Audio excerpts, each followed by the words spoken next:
네, 여러분 5절과 9절은 그냥 읽기만 해도 저희가 충분히 이해가 돼요. 그래서 제가 한 예화만 좀 갖고 와서 이 5절에서부터 9절까지는 얘기하도록 하겠습니다. 수요 예배 때 제가 나눴던 내용인데 한 번 더 그때 못 들으신 분들 아쉬워가지고, 잉거솔이라는 독일의 유명한 무신론 철학자가 있었어요. 그 사람은 강연할 때마다 항상 무신론적인 강연을 했겠죠. 그러면서 하나님이 없다고 항상 외치면서 강연을 했습니다. 그날도 여느 때와 마찬가지로 그는 강연을 하면서 이런 퍼포먼스를 했어요. 자기가 차고 있던 시계를 이렇게 풀더니만 하나님께 도전장을 내밉니다. 자, 하나님, 나에게 5분이라는 시간을 당신에게 주겠습니다. 내 5분을 당신에게 한번 줘보겠습니다. 내가 5분 동안 당신을 나는 저주할 겁니다. 만약 당신이 살아있다면 그 저주한 나를 저주하고 형벌을 내려주십시오 하면서 도발한 거죠. 그리고 5분 동안 입에 담을 수 없는 욕설로 하나님을 저주하고 모독하기 시작했습니다.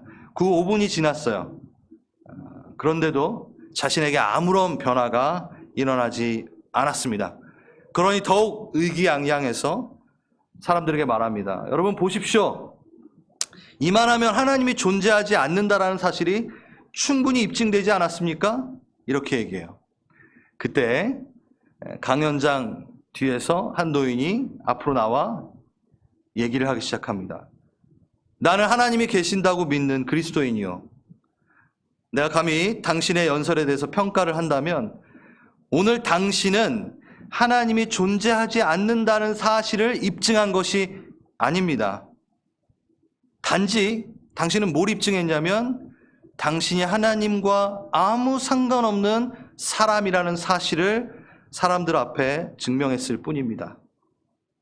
왜냐하면 내가 믿고 있는, 내가 경험한 하나님은 내가 그분을 떠났을 때, 거스릴 때 책망하시고 때로는 징계하셔서 나를 다시 찾으시는 분이시기 때문입니다.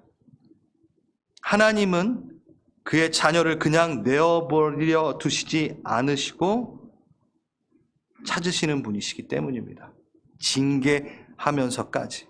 그런데 하나님은 오늘 당신의 그 외침에 침묵하셨다라는 것은 하나님이 이 세상에 없다라는 걸 증명한 게 아니라 당신이 하나님의 자녀가 아니라 버림받은 사실을 증거한 것 뿐입니다.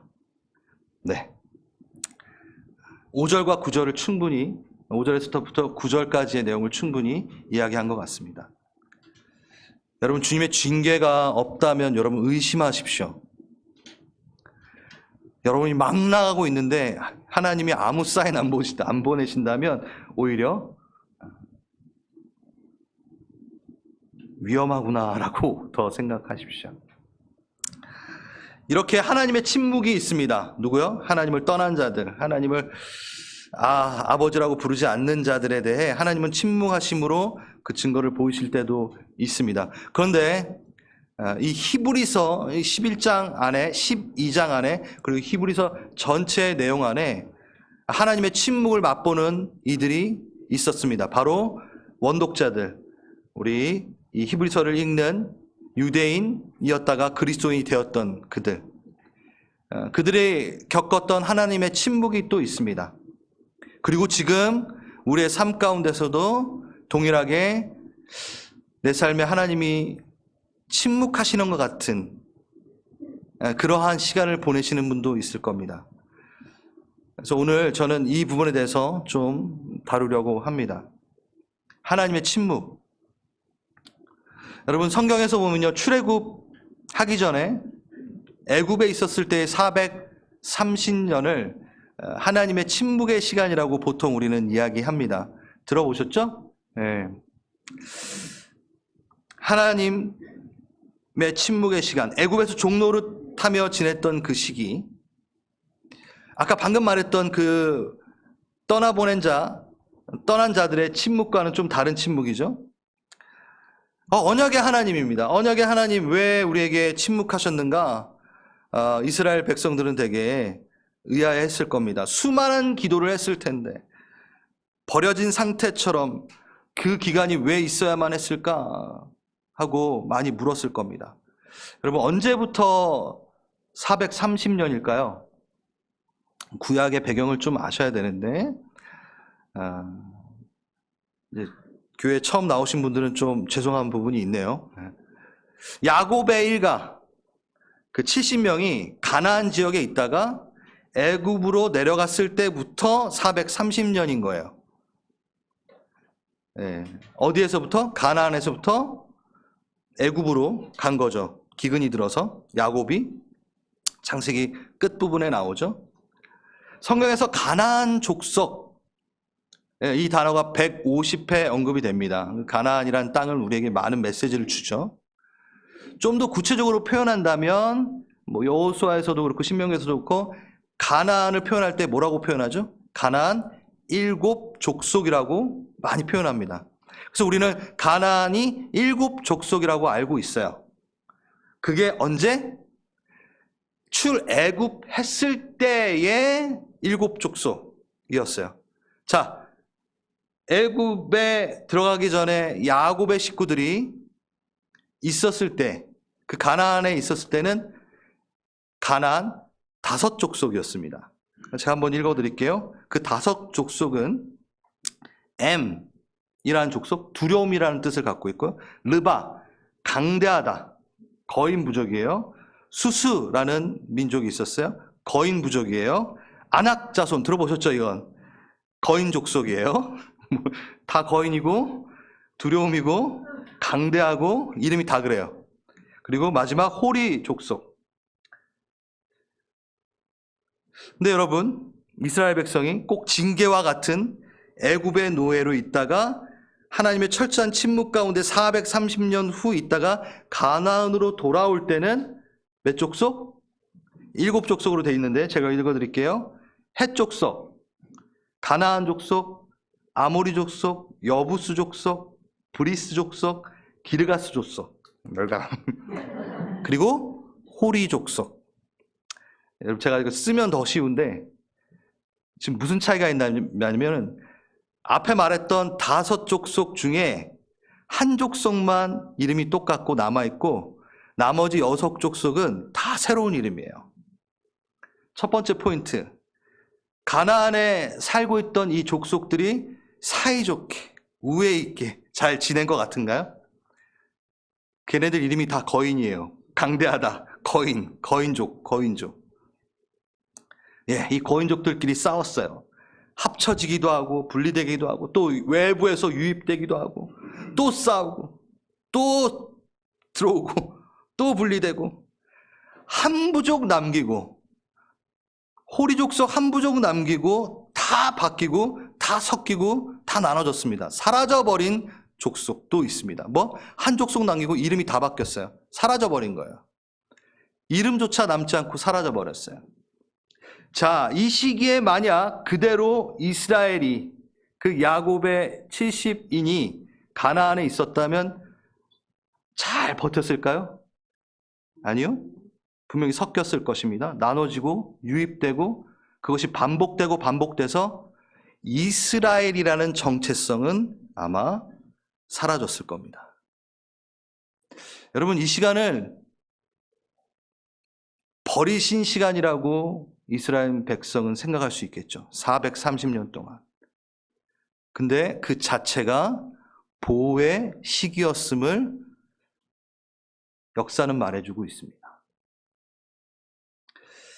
제가 시편 150편 24절에서 25절까지 한번 읽어볼게요. 여호와께서 자기의 백성을 크게 번성하게 하사 그의 대적들보다 강하게 하셨으며, 자, 이제 애굽에 들어갔을 때에 대한 얘기입니다.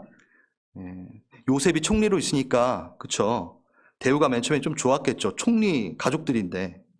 근데 어떤 일이 일어나죠? 25절. 또 그 대적들의 마음이 변하게 하여 그의 백성을 미워하게 하시며 그의 종들에게 교활하게 행하게 하셨도다. 애굽에 맨 처음에 들어갔을 땐 되게 선대했어요. 근데 점점 어떻게 해요? 어느 순간 그들이 이스라엘 백성을 미워하게끔 누가 만들어요? 하나님이 만드셨어요. 침묵의 시간도 모자라 그 침묵의 시간 가운데 미움까지 받습니다. 두 번째 포인트. 만약에 애굽이 이스라엘 백성을 미워하지 않고 너무 사랑하고 너무 좋아했다면, 그들을 미천하게 여기고 교활하게, 음모, 강팍, 이 단어가 여기 다 들어가거든요. 그렇게 그들이 그를 대하지 않았다면 어땠을까요? 잘 대해주면 그때 이스라엘 백성이 도움을 받고 있고 하나님의 보호라고 생각을 오히려 할 수 있었지만 그렇지 않습니다. 그렇게 됐을 경우에는 어떤 일이 일어날까요? 또다시 이스라엘의 정체성은 사라집니다. 여기에서 합쳐지는 거 똑같이 여기서도 합쳐졌겠죠. 미워하게 하십니다. 하나님이 하셨어요. 좀 이해가 됩니까? 솔직히 여러분, 그 하나님의 침묵이라는 시간이 어떤가요? 꼭 징계를 받는 듯한,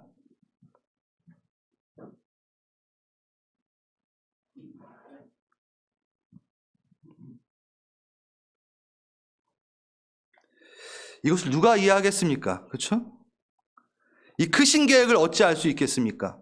혹시 여러분의 삶에 지금 침묵의 시간이, 징계와 같은 시간이 있다면 여러분 다 알 수 있을까요?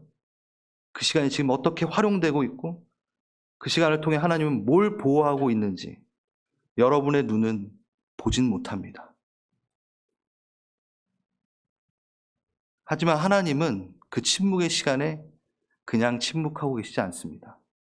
그의 일을 행하고 계십니다. 당신의 삶에 그 일을 행하고 계십니다. 여러분, 제가 이렇게 아무리 얘기해도 이걸 받아들이지 않는다면 여러분 여전히 외로운 침묵의 시간을 갖고 있는 거예요. 그냥 아멘 하십시오. 아멘 해주십시오. 제발. 그게 말씀입니다. 제가 여기 위해서 뭘 선포하겠습니까?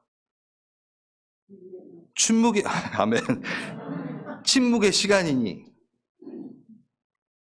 난 모르겠습니다. 이렇게 얘기하고 싶지 않아요. 그 침묵의 시간에 하나님은 일하십니다. 아니, 오히려 보호하고 계셨다.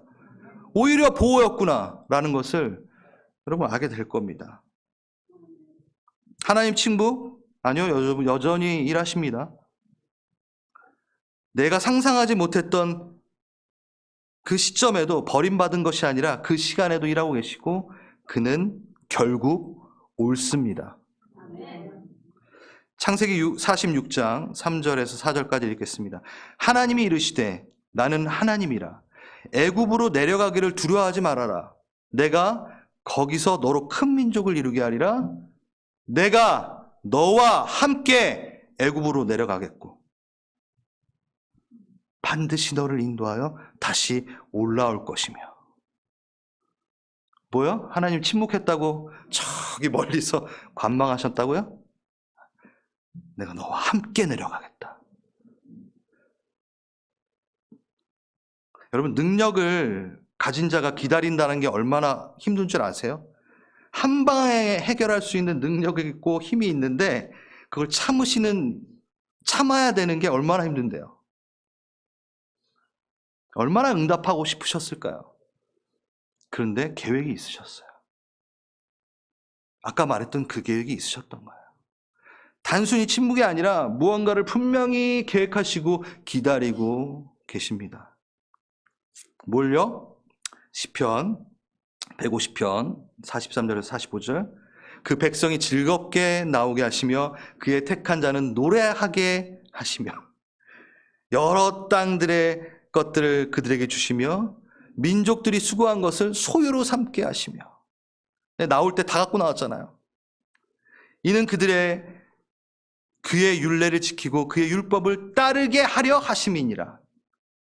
다시, 그의 율례와 그의 율법을 따르게 하려 그렇게 하셨습니다.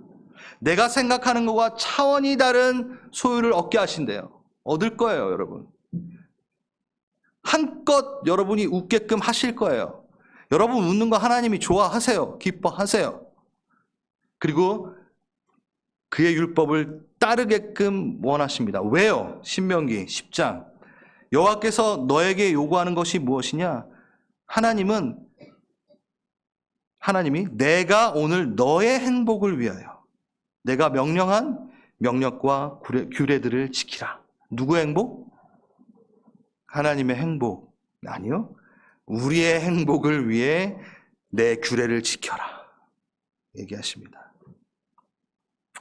그래요. 오히려 그 침묵의 시기는 우리로 하여금 하나님의 법을 따르도록 훈련시키기도 하고요. 우리의 신앙이 더 순전해지고 굳세지게 하기도 합니다. 짧게 보면 이해가 안 돼요. 이해가는 게 한둘이 아니에요. 이해가 안 가요. 하지만 하나님의 손잡고 길게 보면 이 모든 것이 하나님의 뜻이다라는 것을 우리는 알 수 있습니다. 여러분 신앙생활을 하면서 누누이 경험하셨잖아요.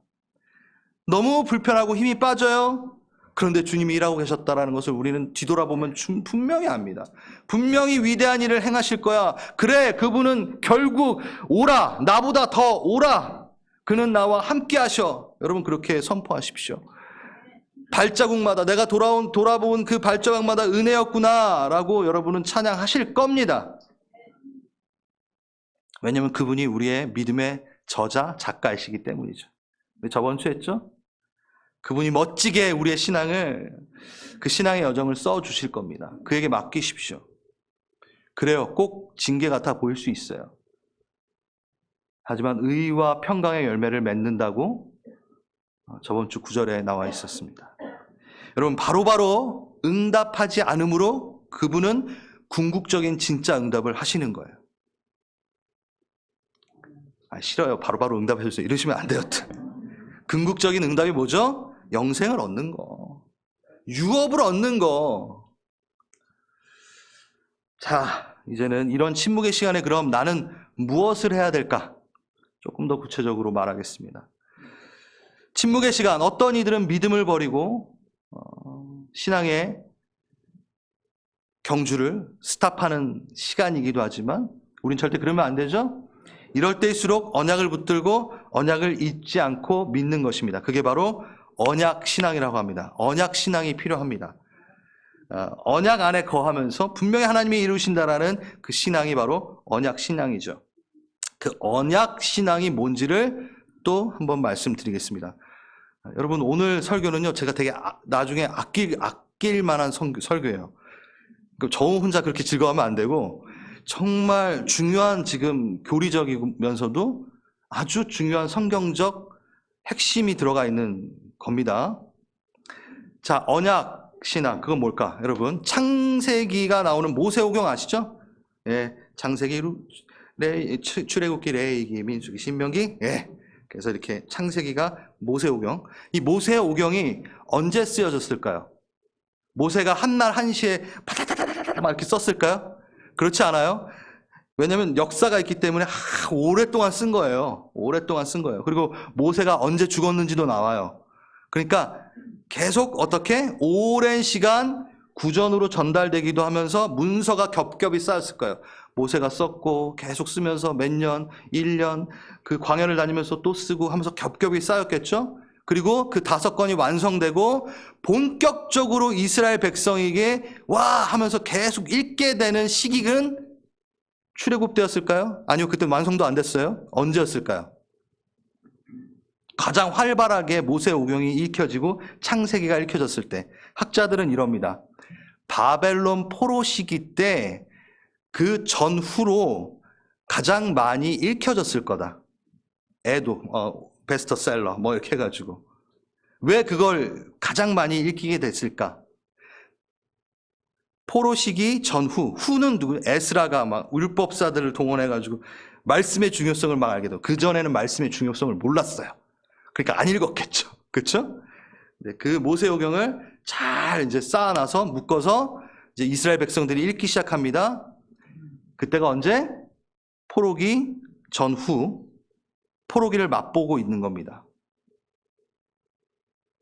포로기 전후가 아니라, 죄송합니다. 포로기와 포로기 후. 포로기 전은 안 읽었어요. 왜 안 읽었을까요? 잘 들어주세요. 다윗의 시대 때는 이스라엘 백성들이 자신들의 정체성을 규정하는 것에 대해 어렵지 않았어요. 정체성. 눈에 보이고 만질 수 있는 국가가 있었고 살 수 있는 땅이 있었고 왕이 있었어요. 저걸 보면서 나는 택함받은 하나님의 백성이야라는 게 느껴졌다라는 거예요. 근데 포로이면서 노예인 그들이 자기 정체성을 확인할 수 있는 것이 있나요, 지금? 다 사라졌잖아요. 왕도 없어요. 국가도 없어요. 땅도 없어요. 그런데 그동안 보지 않던 말씀 안에 자신의 정체성을 확인하게 됩니다. 창세기에 뭐가 있나요? 애굽의 종되었던 집에서 우리의 민족을 건지심. 땅 하나 없고 왕 하나 없고 왕은 오로지 하나님뿐이시고 국가도 없는데 그걸 막 읽으면서 무슨 생각이 들었나요? 아, 나라, 왕, 국토, 눈에 보이는 거, 만질 수 있는 거 그거 없더라도 나는 하나님의 언약, 약속만 있으면 하나님의 백성이구나. 난 하나님 약속 있으면 살 수 있구나. 그런 존재구나. 나를 규정하는 것은 나의 정체성은 눈에 보이는 것들이 아니라 나에게 주신 하나님의 약속이구나. 아, 그게 우리의 정체성이구나. 나의 정체성이구나. 눈에 보이는 것들은 없어도 내 정체성은 절대 흔들리지 않는 그게 바로 언약신앙입니다. 여러분 뭘 보기 때문에 하나님을 믿나요?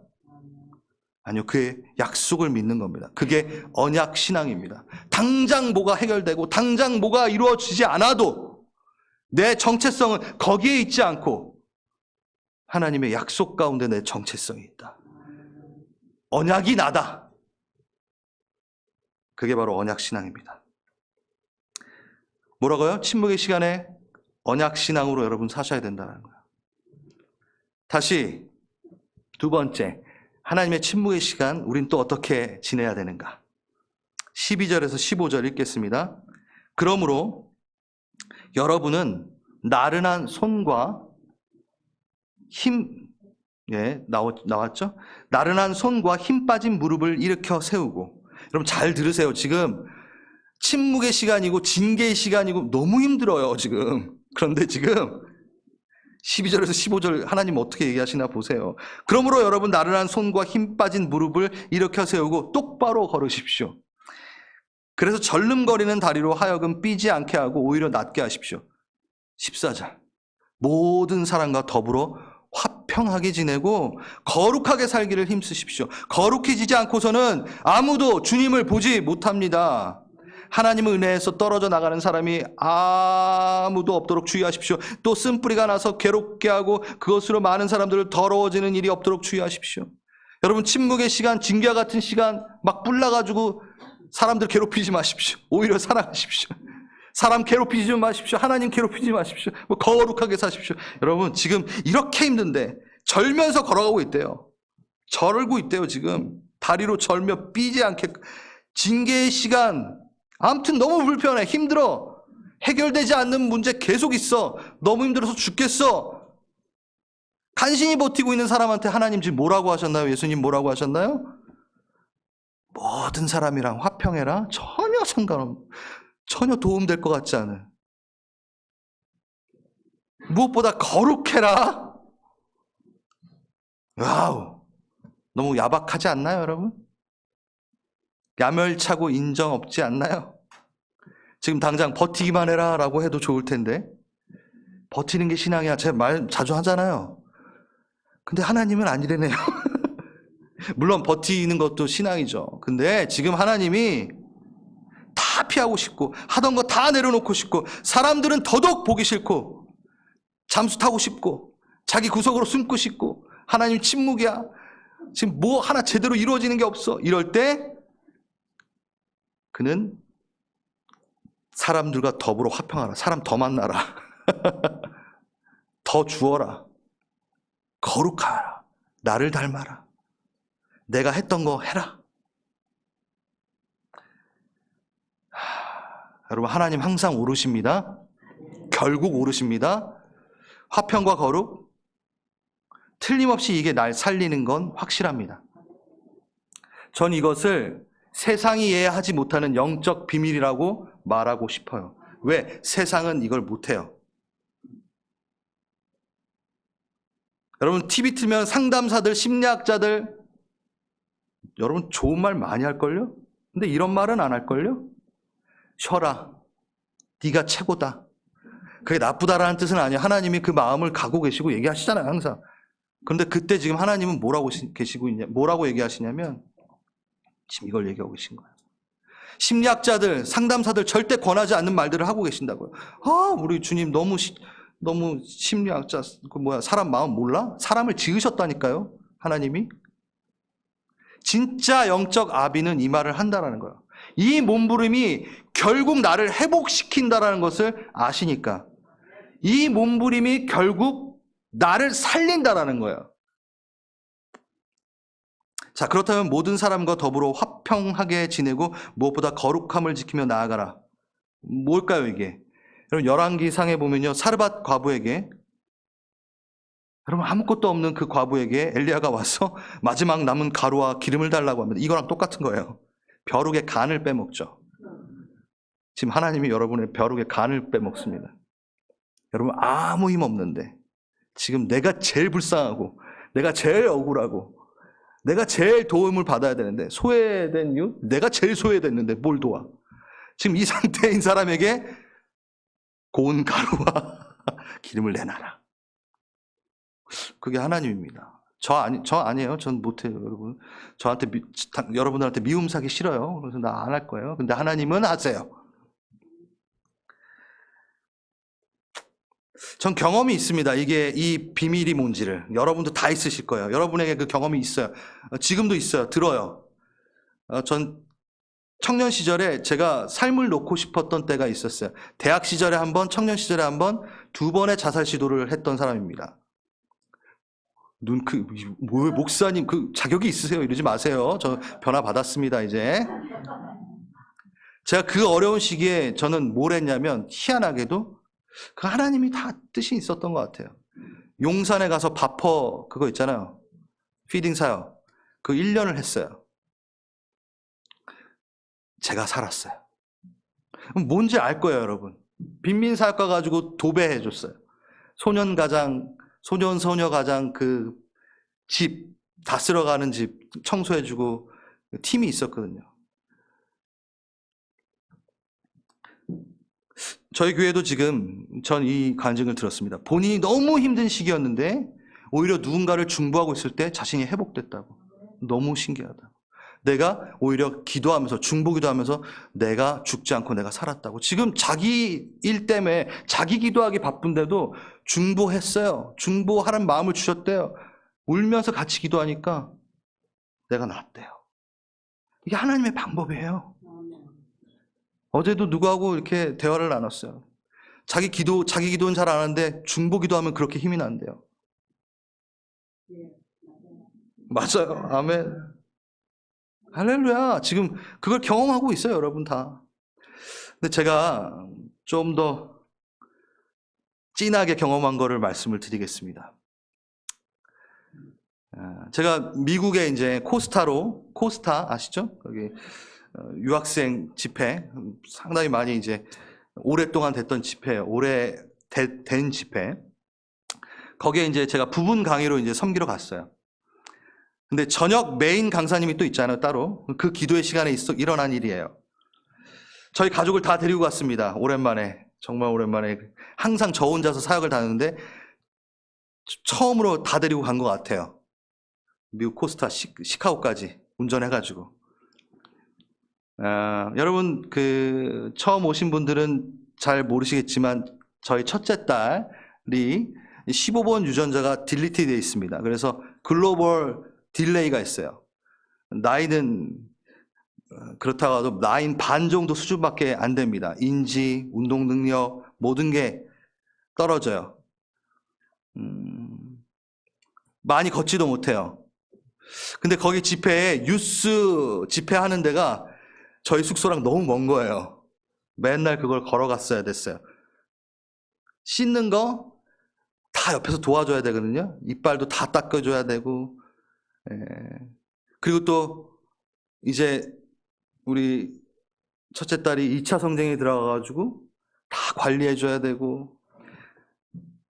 그리고 그 하은이랑 같이 있는 사람에게 계속 설명을 해줘야 돼요. 좀 도와주세요. 손 잡아야 돼요. 계단 혼자 못 내려가요. 마음과 손이 훨씬 많이 갈 수밖에 없어요. 어디? 새로운 환경에 가면은.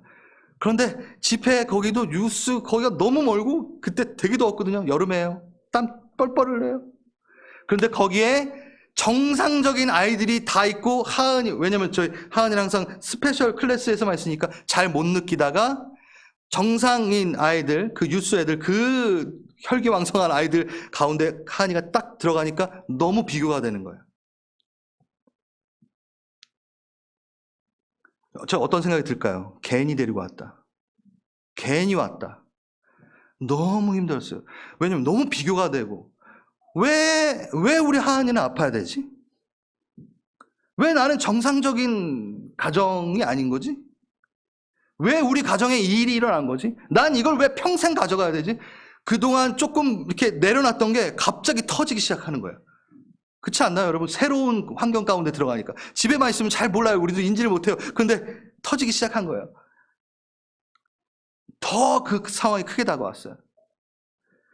그래서 그 집회 기간 동안에 저는 또 뭐 강의하고 막 뛰어다닌다 하지만 우리 아내는 하엘이 돌봐야 돼. 하은이 데려갔다가 또 돌아와야 돼. 시간 되면 또 가야 돼. 아내가 점점점 지쳐가면서 왜 데려왔어? 너무 힘들어. 그냥 간 것도 아니에요. 재정 싸움까지 있었어요. 예, 기름값 뭐 이런 거 다 너무 다운이 되는 거야. 그런데 점점 그게 차오르고 마지막 날 얼마나 차올랐겠어요. 마지막 날 그 후회함. 열심히 강의했지만 전혀 나는 은혜 받지 못하고 진짜 아이러니하죠. 근데 저녁 메인 강의 그때도 저는 같이 당연히 앉아 있었을 거 아니에요. 그리고 같이 있는 사람들 다 같이 앉아 있었겠죠. 목사님들도 있고 뭐. 근데 그 마지막 날 마지막 강의가 끝나고 나서 기도의 시간에 어떤 중보를 하기 시작하냐면 북한에 있는 장애 아우들을 위한 사역하시는 분이 나와서 그들을 위해 기도하고 헌금을 하자라고 얘기가 나왔어요. 그때 제 드는 마음이 뭔지 아세요? 정상적이고 여유 있는 사람이나 기도해야지. 하은이랑 우리 집은 지금 우리가 기도 받아야 될 판에 무슨 기도야. 너무 화가 막 차가지고 목사가 아이고 참. 그래도 목사인데 억지로 앞뒤에 학생이 있고 목사 있으니 기도를 하는 척을 하기 시작했죠. 억지로. 제가 안 하겠다고 이럴 수는 없잖아요. 거기서 강의 열심히 했던 사람이 막 억지로 기도하기 시작했어요. 제 안에 드는 마음이 뭐였냐면 억지로 기도하기 시작할 때 희한하게도 다른 이에게 대한 하나님의 애통하심이 느껴지기 시작했어요. 왜냐면 하나님 그 긍휼이 많으시니까. 그 북한에 있는 장애들 더 뭐 어떤 시설도 없고 막 사진 보는데 너무 불쌍해. 근데 나는 차 있긴 해. 근데 그걸 보니까 또 너무 불쌍해. 하나님의 눈으로 그걸 보니까 또 기도가 나오긴 나와. 그래서 기도하기 시작했어요. 하나님의 눈으로 그들을 보기 시작했어요. 점점 나를 보지 않게 됐어요. 날 신경 쓰지 않는 시간이 잠깐 왔어요. 하나님의 눈으로 그들을 보는 순간. 그리고 나서 하나님의 그 가득한 그들을 향한 마음이 가득 차기 시작하면서 내 상황이 뒤로 가면서 기도하는데 눈물을 흘리며 그 아이들을 위해 기도하기 시작했는데 너무 신기한 게 장면이 확 바뀌면서 하나님의 눈이 그 아이들을 긍휼히 여기심과 동일하게 나를 쳐다보고 계시는 거예요. 동일하게. 내가 하나님 눈으로 그를 보면서 같이 울었을 때 시선이 탁 바뀌더니만 승호야 너 빠지지 않았어. 너의 가정 빠지지 않았어. 내가 너의 가정을 긍휼히 동일하게 지금 너가 울고 있는 그 아이들을 울며 기도하는 그 마음 난 동일하게 내가 너의 가정을 보고 있어. 전혀 안 보였었거든요. 전혀 안 보였어요. 전혀 안 보였어요. 근데 그게 보이기 시작했어요. 그리고 정말 웃겼던 건 하나님이 누굴 보고 있냐면 그 마음으로 하은이를 보고 계신 거예요. 되게 당연하고 설교도 하고 말했던 건데 안 보였었거든요. 근데 참 신기한 게 제가 하나님의 애통하는 자리에 함께 있다 보니까 그 애통의 눈물이, 그 보호가 나를 향하고 있다는 것을 보여주시기 시작한 거예요. 그 출발점이 없으면 전 이걸 못 봤겠죠.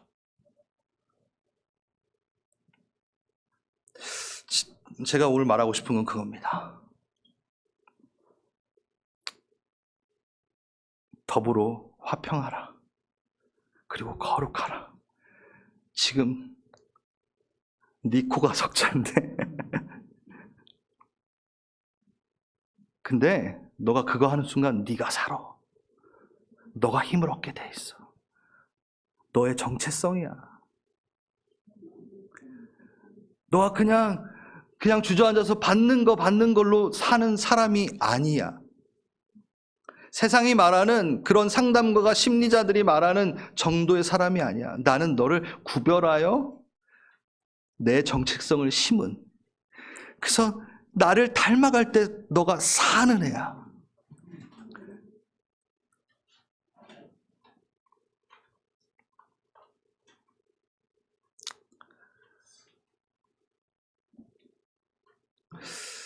그 시간 저는 그 음성을 듣습니다.